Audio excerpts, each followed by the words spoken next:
Hi guys, doing this Georgia Wicked Warnings here live with Keeley's Plumbing, doing a little bit of work on their trailer. This trailer is going to hold a jetting machine, so it's going to be parked on the side of the road, doing a little curbside service for a lot of different residential and commercial areas.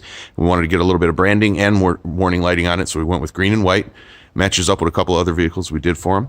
Tied these into a factory switch that was already included in the trailer for the rear cargo light. That way you can activate it without having to add any equipment. It is powered off the parking light circuit. Very easy install to do.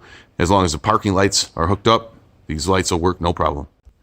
So around the front, we got the same Thin-X. This is our Thin-X LIN series in green-white. We did 4 of them on this trailer. We synchronized them up in the green and white flash pattern.